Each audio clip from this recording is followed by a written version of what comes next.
This episode of the Farmers Weekly podcast is brought to you in partnership with Bayer Crop Science.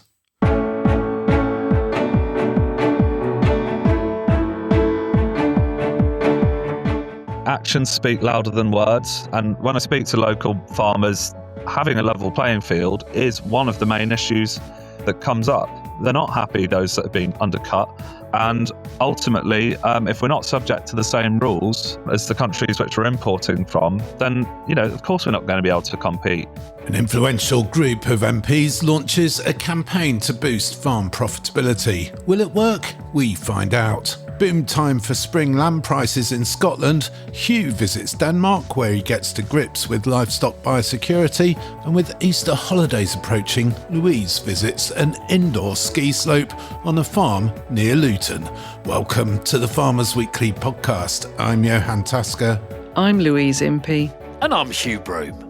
Our top story this week, an influential group of MPs has launched a campaign to improve farm profitability. The Labour Rural Research Group includes dozens of MPs from farming constituencies. They've already had some success persuading the government to water down its inheritance tax plans on farmers. Now they're calling for better food labelling and fair trade for growers and livestock producers. Now, apologies for the audio quality on the interview that follows, but we caught up with Labour MP Noah Law and asked him what difference the campaign will make. DEFRA itself has said that there's around 50 to 60 million pounds worth of profit for British farmers, sort of tied up in pent-up consumer demand for higher welfare and British produce. If we're able to introduce honest and clear labelling for food on welfare and country of origin, then we should be able to unlock that high value for farmers. But the real prize is on a level playing field in terms of trade, regulation, and the domestic challenges farmers have negotiating with supermarkets. Now, the LRRG's research that we've done towards this identifies that there's about £500 million worth of profit associated with the low welfare imports that are coming in and undercutting British farmers. So they're not playing by the same rules as it stands to a lot of what we're importing. And there's a huge lost opportunity to British farmers. That's why we've chosen to make honest labelling of food in terms of welfare and origin, and a big push on trade for our as our focus point for the spring push on farm profitability. So you're calling for imported food to meet UK standards. How realistic do you think that is without, for example, pushing up food prices or indeed triggering trade disputes? Yeah, so on the cost of living and food prices, that's the bit I worry about, I would say, less. Because if you think about what goes into the overall cost of food, a couple of extra pence here and there for farmers in terms of margin would go a long way for farmers, but it doesn't really touch the sides in terms of what makes up the overall cost of food, which is driven by primarily input costs, which we've seen soar and soar again in recent weeks, unfortunately. Those are the much bigger moving parts that play into the overall cost of food, which is ultimately largely set in an international commodity price market. A couple of extra pence here and there for British farmers who generally adhere to higher welfare standards. It really isn't going to touch the sides. You raised the point on whether it will lead to trade disputes. I think our government has done the right thing in terms of not making too much noise or sounding too protectionist after a long period where we have been making those kind of noises. Whereas in reality, our government has actually been very mindful when it struck trade deals with, say, India and the US of not undercutting farmers on standards. I was really glad to see Tom Bradshaw actually part of the trade delegation recently to the US. And it's really important that we maintain that, because there's been some there's been tragic Tory trade deals done previously, really clumsily struck deals with Australia and New Zealand that have undercut British farmers on welfare for lamb and beef. And that's added up to, I think one estimate said it was over £100 million of lost income to farmers just from those deals alone. So we've come good on that commitment that was made by the then DEFRA Secretary, Steve Reed, when we first came to power, not to undercut British farmers on welfare and standards when doing trade deals. We're looking for them to now, our government to now reiterate that commitment. And farmers have heard promises before. Why should they believe that this will genuinely improve their profitability? So again, I think actions speak louder than words, and our track record on this so far is good. We want to see that continue through to the end of the Parliament. And I think farmers, when I speak to local farmers, having a level playing field is one of the main issues that comes up. They're not happy, those that have been undercut by those trade deals, and ultimately, if we're not subject to the same rules that we're as the countries which we're importing from, 95% of which, by the way, have lower of those outside the EU which we're importing from have lower welfare standards. Then of course we're not going to be able to compete, and ultimately that lack of competitiveness, those squeezed margins of British farmers, is what's disincentivizing them from investing in our own domestic food production, and that's having an impact on our national security as well. You do, as the Labour Rural Research Group, have the ear of government, the party empowered. You really think that you can get this campaign over the line, that government ministers will listen to you? Yes, we have cause to be positive because, as you've seen, they've listened to our concerns when it comes to making the need for refinements on agricultural property relief and that whole policy debate. They've listened to us very rapidly, as I've suggested, on heating oil and responded to our concerns there. We have a really constructive relationship with our government, a really mature relationship, and a really positive one. I think we've already, you will hear the government say things like, "We've got the biggest ever farming budget." It's true. We really welcome that. And you'll also hear a lot about what we can do for British farmers improving the export markets. Now, all of this is true. That's all very positive. We want a bit more focus as well on what we can do in terms of leveling the playing field versus imports. And I don't think we're actually shouting enough about what's already been done and the track record there that we have of protecting British farmers and ensuring they're not undercut, while still ensuring that we're an open global trading nation and bringing forward new deals, including, for example, the SPS deal, which should have massive benefits to British food producers trading with the EU. That's Noah Law, MP for St Austell and Newquay. Thank you for joining us here on the Farmers Weekly podcast. Hugh, this campaign, labelling fairer trade, we have heard it before. Do you think this campaign's going to work? Well, it brings it to the fore, doesn't it? If there's a group of MPs talking about it as opposed to a farming organisation talking about it, it definitely brings it to the fore in terms of putting it centre stage. And of course, only last week, the NFU stood up with WWF and the RSPCA and came together to call on the government to do the same thing, to deliver on its manifesto and introduce, in their case, they were talking about core animal welfare and environmental standards for imports coming in. So it's all along the same lines. I think, look, it's all good, but equally, farmers need to remember that if you want to differentiate and if you want to stand yourself apart, you need to get professional and get behind some assurance so that you can do that.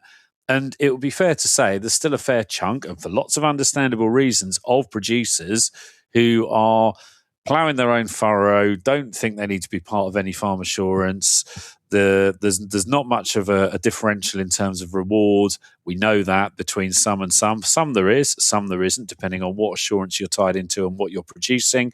But it means that everyone needs to get behind this as well and make sure you are farm assured, so that you can actually say, look, here is the provenance of my product, and this is why I need to slot into this category, and this is why I can differentiate that this is UK produced and this is not a cheap import coming in, which is not produced to the same standards. So everyone needs to come together on this, not just the politicians. And important to remember too, Louise, that the Rural Research Group of MPs were influential. I wouldn't say instrumental, but certainly influential in the government finally easing back on its inheritance tax proposal. So they have had some success in the past. Yeah, they have had some success. And as I said, they are really listening to what they're being told by their farmer constituents. They do actually know what's going on. They are very aware of it. So we have to hope that they have success this time as well. I think, as Hugh's pointed out, these are some slightly more difficult things to balance, to square off, if you like, and to see real change on. But they have picked them up. They are giving it a really good go. I think farmers should be very pleased about that. As we said, it's another group, another voice, a little bit more pressure. We just need to keep that going. Certainly the potential for the group to be influential this time round. A group of Labour MPs, rural Labour MPs, critical friends of the government, not afraid to speak out on behalf of farmers. Yes, and I mean, we need this group, don't we? We need these people. They are there 40 or so Labour MPs, all in rural constituencies. So they are hearing every day, I'm sure, from their local areas, the issues and the challenges that farmers are up against. As you said, Jenny was very aware of what was going on and how farmers were, what they needed help with, if you like. So I think, as Hugh said, another voice, another group, just highlighting some of these things that we all know about really quite well. One of the things, though, that has just sort of occurred to me, that I believe this week it was the first meeting of the new Farming and Food Partnership Board, the one that has come out of Minette's profitability review, and that was chaired by Emma Reynolds. Now, profitability, of course, is one of the things that they're looking at, and they've had this first meeting. I would like to think that somehow some of these, or this group, was also represented in that meeting, because it does seem to me they need to all be working together, really, to see these changes made. So I'm wondering if there's any sort of joining up between them at all.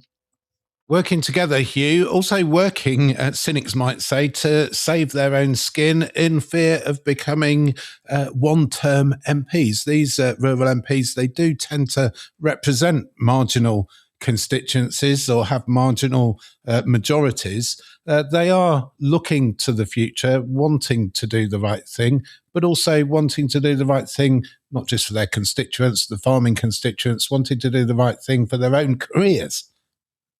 Yeah, look, and there's nothing wrong with that. And actually, in this particular instance, it's working in the favour of farmers. Look, you can't blame MPs for doing that. So let's put that one to one side. Now, it could be that, if you spool back 20 years ago, that farmers are all evil and they're wrecking everything and they're not feeding us and no one cares about farmers, okay? And therefore, they'd be appealing to their non-farming constituents to keep their seats. But because we've done a pretty damn good job over the last, let's say since BSE, in trying to tell people that we are key to life in the UK, people are generally, we know the ratings for farmers is pretty good. And it's a slow crop to grow, but this is the yield of that crop. The fact that those MPs in that constituency, it's not just the farmers that they're appealing to, because even in a really rural constituency, let's not delude ourselves, farmers are a nanodot on the electoral roll, okay? There's like a couple hundred farmers, 60,000 villagers, okay? So we're not a big deal, other than perhaps putting a few signs up in fields. You could argue that's a slightly different deal. But the fact is, the people in those constituencies that are non-farmers also clearly identify with why farmers are important and they like their farmers. So therefore, they're happy to get behind it. So there's two things coming in there, isn't there, which I think are really important. And actually, we should, just for a nanosecond, stand back and go, yeah, we've done all right there as an industry. And then let's pick up again and move on. You had a nanosecond there to self-reflect. So yeah, it's a good thing that they are. Yes, they're doing what MPs do, but this is a good thing to keep going on about, because somewhere something will have to distill out of this. Now, it's a really tricky one, because obviously we know all the issues around, say, for example, arable commodities when it comes to differentiation between imported wheat versus UK wheat, the differences in production standards, some's farm assured, some's not farm assured. But this is such a different. I'm going to weave in, because we'll talk about this a bit later on, my trip to Denmark this week. This could not be more different, okay? I was in Denmark at the beginning of the week. They had a general election on Tuesday. The farmers we met there were utterly, utterly battered and bemused by just how negative the rhetoric around farming. It's all linked to water quality there, but that every political party, with the exception of the very far right, were utterly lambasting the farmers. And some of the farmers are saying this was fake news. I mean, these farmers were really distressed by it. They'd had meetings about it, saying, what have we got to do to change this? Because they were being utterly demonized. How different is that to what's happening here? And one of the things that was said to me, but funnily enough, by one of the Danish government officials, and she said to me and the group, there was a group of about 20 of us, and she said, wouldn't it be great if the Danish, what the Danish need is something like Red Tractor that their farmers can get behind to demonstrate how good their standards are and how important their foodstuffs are to their national economy and their national society. So two very different things. So this is to be applauded. Thank you, MPs. Let's hope that the ministers listen to it. Let's hope the supply chain listens to it. And let's hope all the producers listen to it and get behind it and get differentiating their product from the rest of the world. The Farmers Weekly Podcast. Now for a special message from this week's podcast partner, Bayer Crop Science, where I'm joined by Matt Siggs. So Matt, spring spray program's just around the corner. Let's talk about Bayer Crop Science's fungicide, which is going to make our lives easier this season. That's right. If you're managing a cereals program, you know how complicated fungicide mixtures can get. So we've got Plaxium to cut right through that. It combines different active substances to help you fight diseases, promote crop health, and most importantly, protect your yield. So let's look at what's inside then. Plaxium mixes 3 heavy hitters. Yes, it includes actives Iblon, fluopyram, and prothioconazole. Now, the real magic here is that it uses multiple modes of action, specifically 2 SDHIs and a DMI inhibitor, to give robust control, but also sound resistance management. Think of it like a 1-2 punch. And by hitting diseases from these different angles, it makes it harder for them to build up any resistance. Region and timing play a part, but Plaxium allows you to be flexible in your approach, as it is truly a broad spectrum fungicide, which can be delivered either at T1 or T2 in the wheat program, depending on what you need to prioritise. Now, I've had a look and it looks like it's great against septoria, but not only that, it's also effective on yellow and brown rust. Yes, Plaxium's usability fits perfectly at T1, covering septoria, yellow rust and stem-based diseases, while also performing strongly at T2, particularly where brown rust might be a concern. And you've got some more good news too, Matt. Correct. Unlike a lot of treatments that force you into a strict rotation, you can use all Iblon formulations, including Plaxium, in the same field year after year, as long as it's on an approved crop. It's just a reliable, repeatable solution for protecting your yield potential against those key diseases season after season. Matt Siggs from Bayer Crop Science, thank you. Use plant protection products safely by reading the label and following all the safety precautions. For more information, visit our website cropscience.bayer.co.uk or speak to your local contact. The Farmers Weekly Podcast. Now, I hear a lot about how tough things are out there in the world of farming, but one sector is bucking the trend. Scottish lamb producers are doing a roaring trade this spring and prices are booming. Well, we're joined now by market analyst Ian MacDonald from Quality Meat Scotland, QMS. Ian, what's driving this boom in prices? And more importantly, I guess, how long will it last? So at Scottish Marts, I think in the last week, average price was above £4.10 a kilo live weight, which is pretty incredible for this time of year. And yeah, when you compare with pre-COVID times, where pretty much markets effectively doubled, we're about 20% higher than last year at the moment, 35% above the 5-year average. So yeah, definitely a good time to be selling those hogs. Can it last? That's the question. I guess you wouldn't expect prices to be north of £4 a kilo all year, but certainly this time of year we've had Ramadan between mid-February and mid-March supporting the demand side.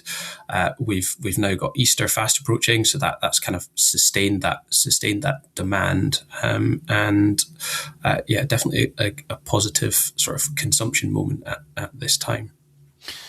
And both Ramadan and Easter, I guess they're both global events. There is tight global supply out there, but how much of this is down to what's happening in the UK, and how much of it is being driven by the wider world? Probably quite a difficult one to sort of decompose all of the sort of different contributors and how much of an impact they're having. But we've got that European market, which has been very tight.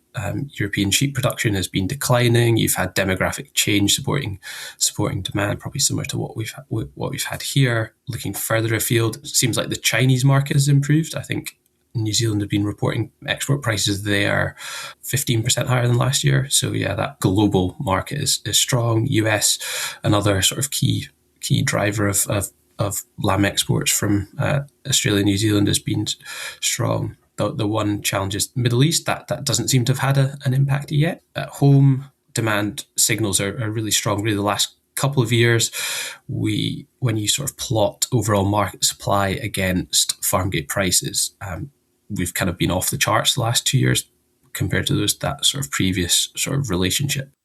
Demand is strong, as you say, Ian. The bubble hasn't burst yet, but what should producers be looking out for over the next few months? I guess probably the domestic supply situation. It's always kind of quite difficult to gauge where lamb numbers are going to be, but I think the reports are that maybe scanning's been a bit lower this year. So yeah, difficult to see that lamb crop being overly strong. We've definitely seen a drop in sheep numbers, I think particularly in England in the last 3-4 years, which is I guess supported things from the markets from the supply side. Scotland, we've kind of seen a rise in lambs to ewe numbers over time, which has maybe offset some of that slight decline in ewe flock. Probably that if you're looking at risks, we have seen strong import growth from Australia in recent years since the free trade agreement was signed. But that's I guess domestic demand has been strong enough to kind of offset any of that pressure. I think we had import levels about 50,000 tonnes for 3 years, and then the last 2 years it's gone up to 70,000, and that's definitely not had an impact on prices yet. But I guess at some point in the future it potentially could, but certainly not at the moment. That's Ian MacDonald from QMS, Quality Meat Scotland, on the latest for the lamb market. Hugh, boom time for lamb? Yeah, look, it's shot up again, hasn't it? Broken through the SQQ, broken through the £8 mark. It's great news. And actually, what's interesting is when you look at the data, the numbers, it's not like the numbers processed are going down. The numbers processed are going up. Well, the last 3 weeks, the numbers processed are significantly higher than the previous year. And the price is going up at the same time as well. So huge demand. I suppose it's also perfect timing in terms of the end of Ramadan Eid festival, which was last week, 19th, 20th was the end of Ramadan. So that was when Eid was. And then obviously now retailers, again, thanks to lots of promotion and lots of things really, whether it's subtle, more blatant promotion around lamb and the Eat Well Balanced campaign, or whether it's all of the stuff that again, the levy board has done to catalyse over the years, and they have done this, putting out those sneaky little editorials, those sneaky recipe ideas, getting those influencers to put pictures of them tucking into a nice roast lamb Easter dinner. It's really pushed the whole, we must have lamb at Easter thing. That has really caught fire over the last 5 or 6 years, hasn't it? Much more than it was, say, 10 years ago. So that demand spike is huge. And I say numbers processed, huge.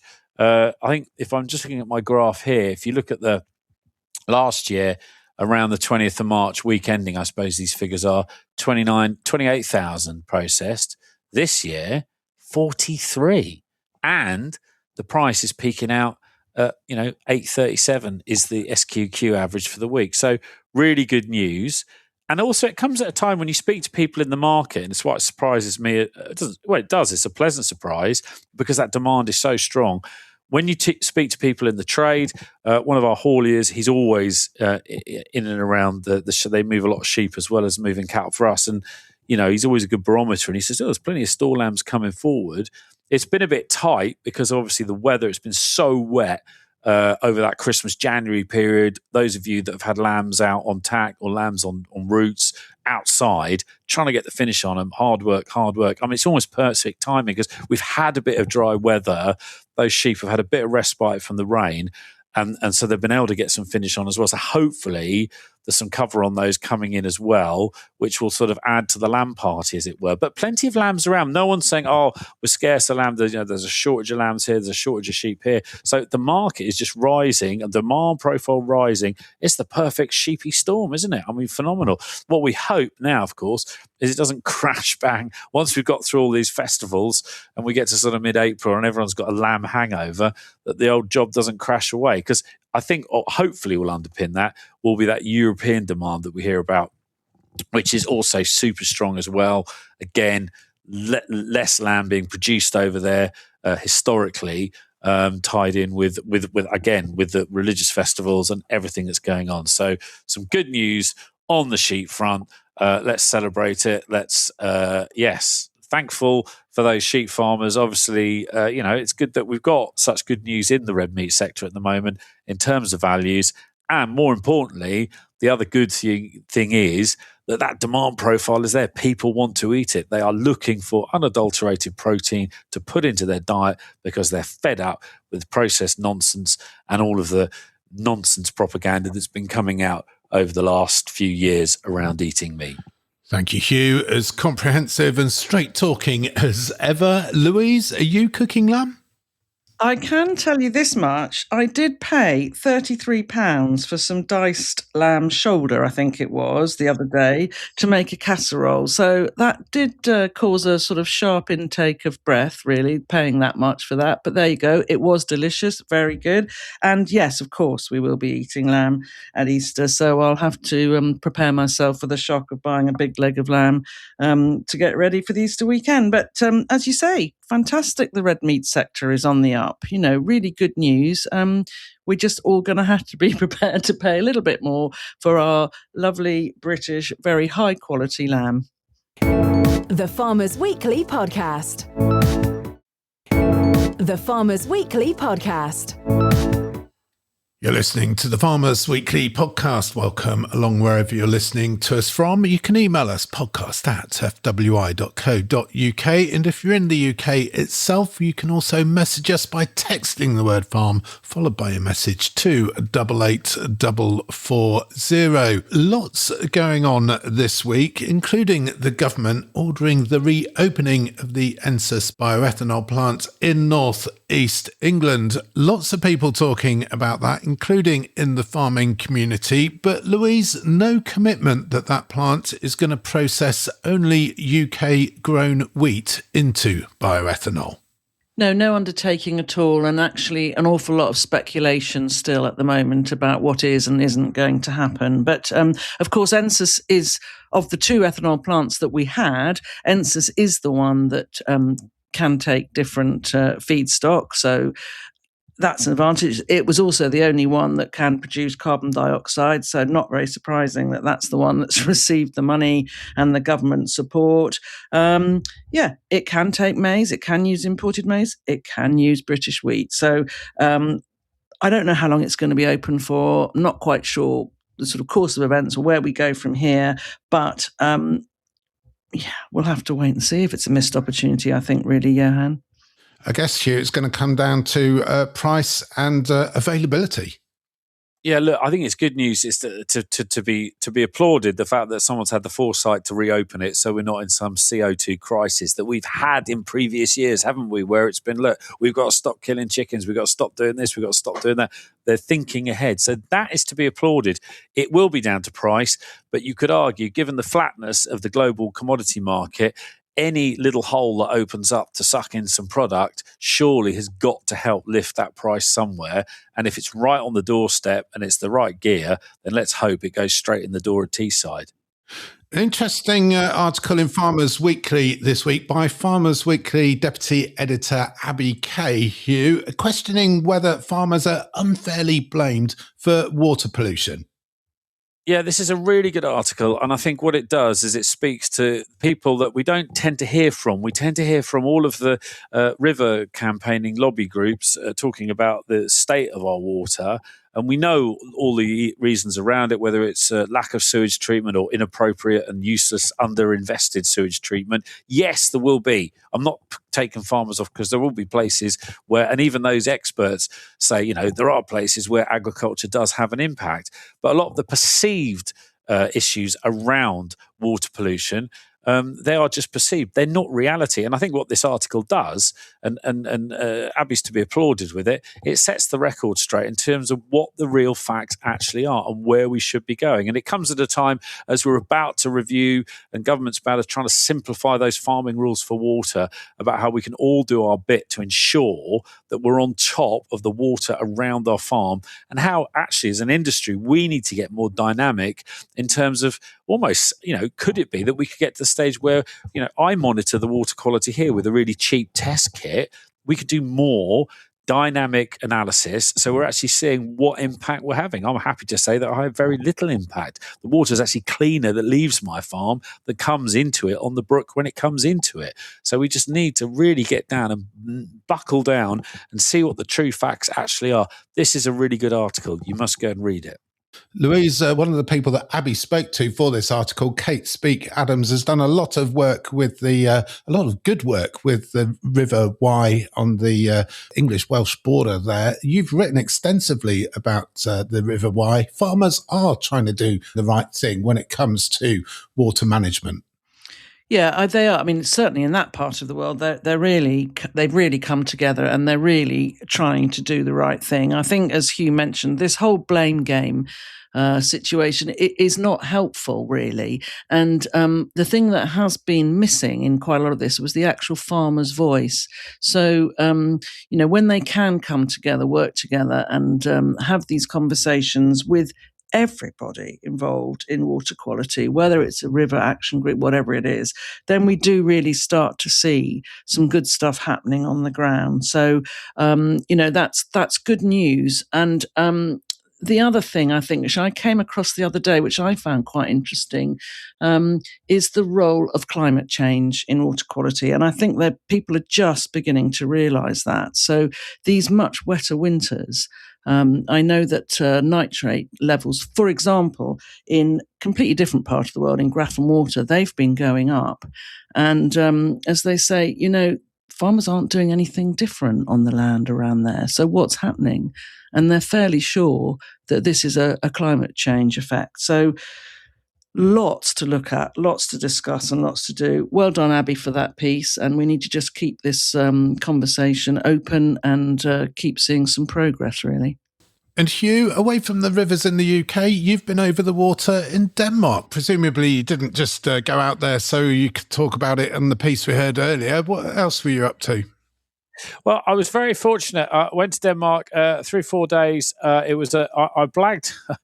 I'm a beef farmer, but I applied for an HDB dairy trip and won a place. by dairy calves. So that was the tenuous link. Fantastic trip. Sophie organised it all from HDB and did a phenomenal job. We basically went to their research place near our house, and then we went round 3 dairy farms. And it's part of the HDB's Healthy Herds campaign that they've been running within the dairy sector, looking at biosecurity. And what the Danish are pretty legendary anyway, aren't they, when it comes to that? Let's face it, they eradicated TB in 1959, okay? They've got no IBR, they've got no BVD. They literally let a handful, like you're talking 100-ish animals a year into Denmark, and they're generally super amazing pedigree things that are going either onto a stud farm or, as some of the farmers, and actually even the small farmers call the small people like that the hobby farmers, it might be something, but they have to go through huge amounts of quarantine. So they have a national health status, which is one to be envied. They've also got an eradication program going on looking at Salmonella Dublin within the dairy herd, within the dairy cows. So there is loads going on. We were out there just to really see what they have been doing. They're basically developing a biosecurity thing, which is something we should do here, an accreditation scheme. Obviously, our monogastric colleagues, pigs and poultry, as I've said a million times before, phenomenal, have to be, otherwise the world ends. But as for our ruminant sector, different kettle of fish altogether completely. Probably the only people vaguely getting there are some of our dairy colleagues. But everywhere else, there's really not much in the way of biosecurity. So I spoke to Joey Ellis-Iverson, who, as a vet, she used to work in the UK actually for a long time for APHA, but she works for the Danish Dairy and Food Council now, and she's in charge of developing this scheme. And I started by asking her where it came from and then how it was going to develop. And here she is. Apologies for the background noise. We were stood in a very busy farmhouse kitchen, and there was lots of very excited people running around. So there's a bit of noise in the middle. They will build on some of the eradication programs we have of BVD and IBR and Salmonella, where it will be set up as an assurance scheme, but it will also develop education for young farmers in farming schools, and it will be a blanket initiative where neighbours will help each other, and it will also include business partners who come on different farms. So that everybody supports each other in the initiative, and it's not just the individual farmer feeling they're taking on a lot of extra cost and a lot of extra effort. Your vision of the finished scheme, a farm will get a rating or a star rating or a score, or will they just be passed or failed? Well, I mean, it's still under development, and I think we've got several steps of. One is that you sign up and you start doing your self-assessments and your way of looking at it and trying to be willing to improve. Then you get some validation from your vet at a silver stage, and then you get a gold star when you actually are certified by third-party audits on your farm. And what we're doing at the moment is we're trying to negotiate various advantages for the farmers, looking at the industries around farming, who has advantages of biosecurity improving in the cattle scheme. Is it insurance companies? Is it dairies? Is it slaughterhouses? Is it banks? We are looking at all these different things, and as well all the business partners coming onto farm. We're negotiating with all these to make it profitable and desirable to be part of the programme. So that's Joey Ellis-Iverson. She's a vet, works for the Danish Dairy and Food Council. And as you heard there, this is not just about biosecurity. I think this is something that we've really got to get our head around and get our proverbial together and get this moving, because this is actually about developing and looking at the risk profiles right through the supply chain. So if you had a really good standard of biosecurity, what would that mean to your, I don't know, how competitive rate you got from the bank, or your insurance level, or all of that sort of stuff. And obviously, there's the obvious stuff within the supply chain context of the direct product that you're supplying, whether that's milk or meat or whatever. So it's a really interesting things that they're doing. I say we've got loads of work here, I think, to try and get something similar going on. And just imagine, okay, we think about biosecurity, and I was thinking about this. One of the things they said in Denmark, which is really interesting, they literally have 2 markets left now. And that's it. And they're just for what they call the hobby farmers, okay? A few people trading a few sheep and cattle and whatnot. But imagine, and we know that the markets, you could argue, are a biosecurity risk. I don't think I'm talking out of turn there. They are. If you put X thousand cattle or sheep on 2 acres of concrete and they walk through each other's proverbial, that's going to be a biosecurity risk, isn't it? However, if you had a scenario where all of the herds and all of the flocks were of a level of cleanliness and were accredited accordingly, you could do whatever you want because no movement would be risky. So that's something to consider in terms of moving forward. There's lots of work to be done.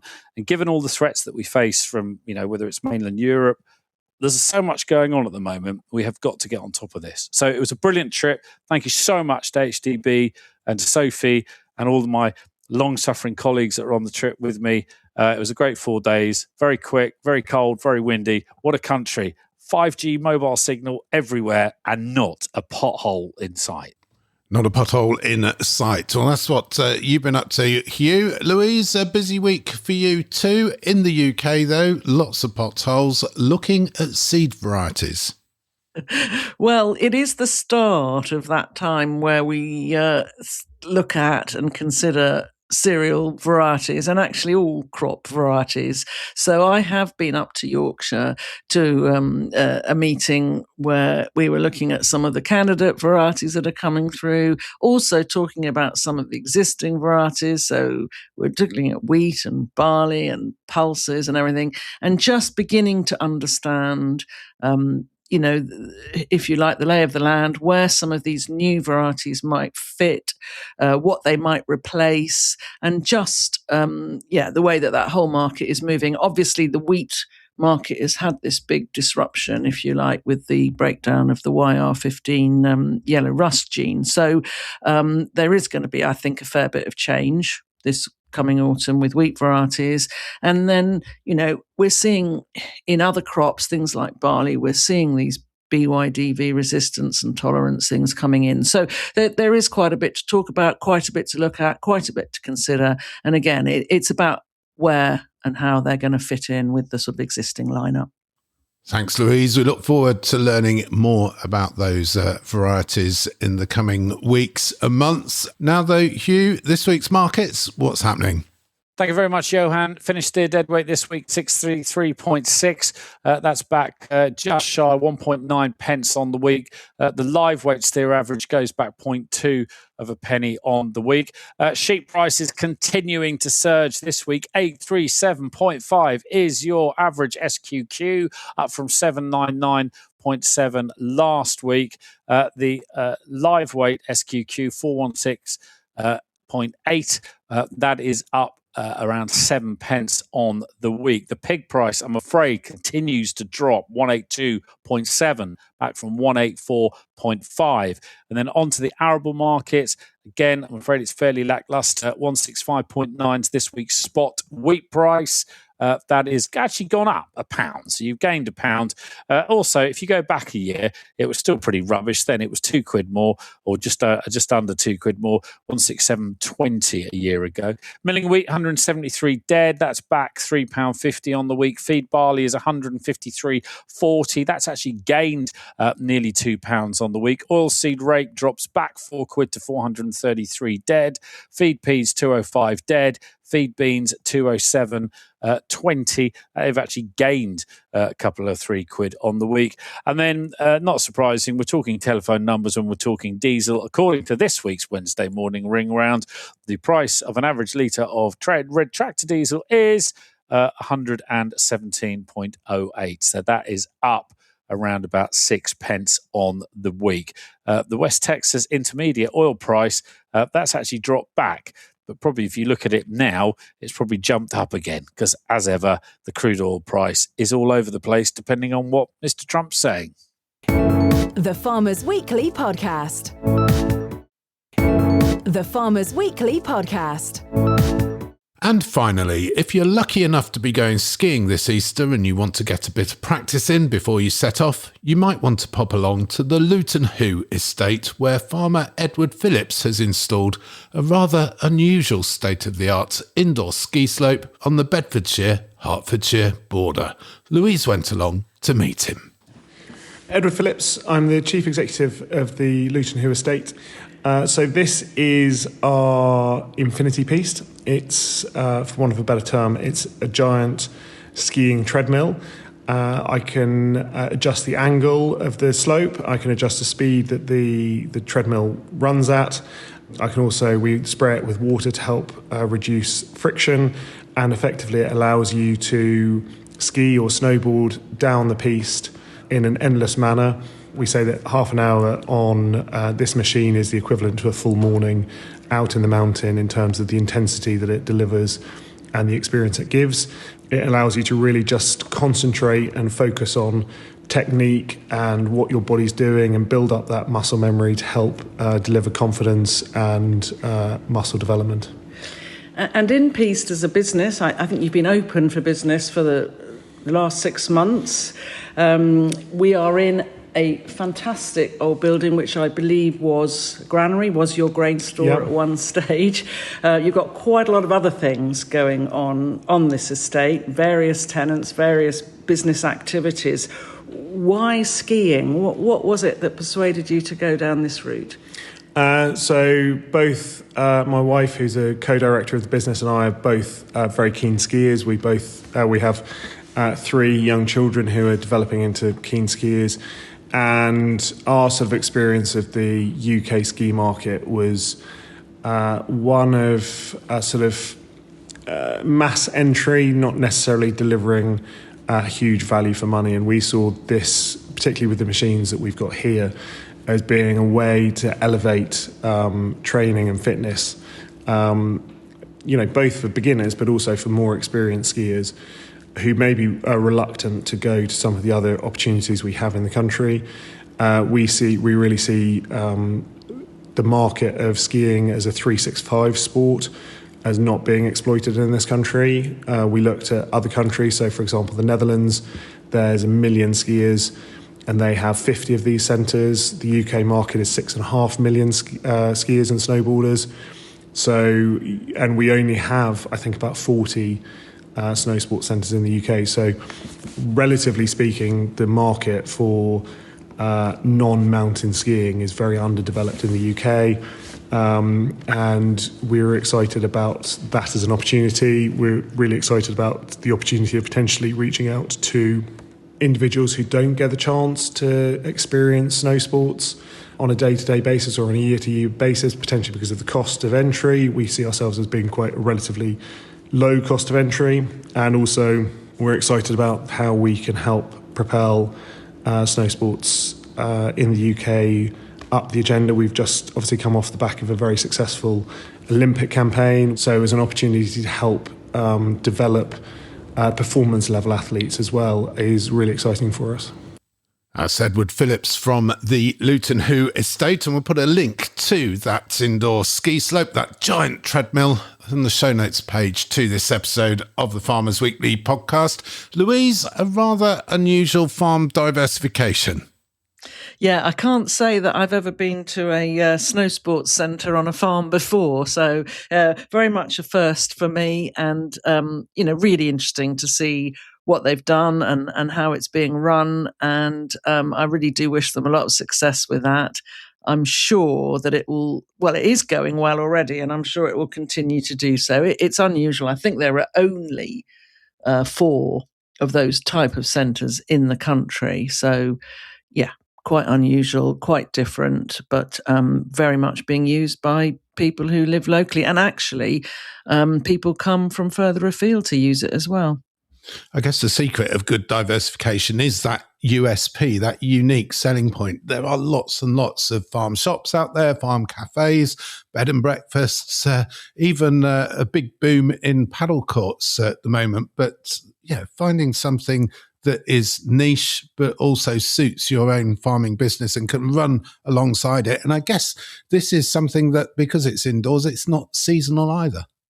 No, that's right. And I think, Edward very much made the point that when they were looking at, something, another income stream to add, they really wanted to be at the front of the curve, if you like, and to be one of the first out there with it. So, the paddle example that you gave, for example, he said, no, there are paddle courts around here. Yes, there is a demand for them, but they do already exist.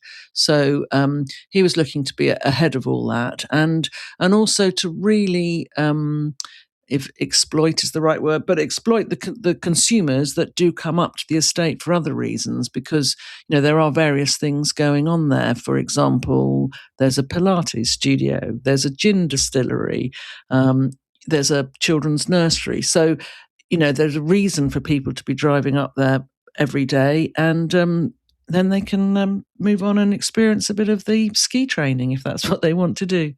Hugh, what makes a good farm diversification for you? Well, I think your man says it there, doesn't he? It's finding that gap in the market. I mean, there's, if you will, the standard stuff. So whether that's, I don't know, livery horses or storage, where we are in sunny Surrey, no end of requests for storage, whether that's private storage right through to businesses wanting warehouses to put pallets in. So there's those sort of things which are almost like staples. But in terms of finding those niche things, it's finding, I suppose, at the end of the day, it's what you want to get back in terms of your return on investment, isn't it? And if you want to spend the bare minimum, then basic storage might be where you are. This sounds like quite an investment and it's coming back. You get other scenarios where people, I don't know, they open up a shed as a tenant to do something which generates footfall to a site. And then other businesses or the landlord, the farmer owners might then decide to open a retail outlet that complements that, for example. I had someone approach me the other day about a gym, a kids' gym, and they said, it could be 700 or 800 kids a week coming to this, and we've got nowhere for it, unfortunately, but 800 kids a week coming to this. So there's a huge opportunity there, for example, if someone wanted to open a coffee shop. But it just depends, what you want in terms of return on investment and also what you want in terms of, hassle and lifestyle. We have battery storage here. That's our diversification, 2,000 square foot. It's got some big weird looking containers in it. It quietly buzzes away. And we see a bloke in a van once a month, phenomenal. And so in terms of disturbance, they pay the rent and a guy turns up to hoover them every so often, and that is it. So it's really about what you want out of it, isn't it, in terms of lifestyle and how much you're willing to spend in terms of creating that space, whether it's very basic or whether in the case of a ski slope, it's quite elaborate. Yeah, if you've got any interest at all in skiing or indeed farm diversification, do take a look at that Luton Hoo Estate ski slope. As I say, a link on the show notes page of this episode of the Farmers Weekly podcast. And that is it for this episode of the podcast. We do hope you've enjoyed what you've heard. If you have, please do subscribe to us wherever you get your podcasts. And if you've really enjoyed what you've heard, please do, as always, leave us a 5-star review. We'll be back next week with all the latest news, views and analysis of all the big stories affecting UK agriculture. But for now, until next week, I'm Johann Tusker. I'm Louise Impey. And I'm Hugh Broom. Thank you for listening.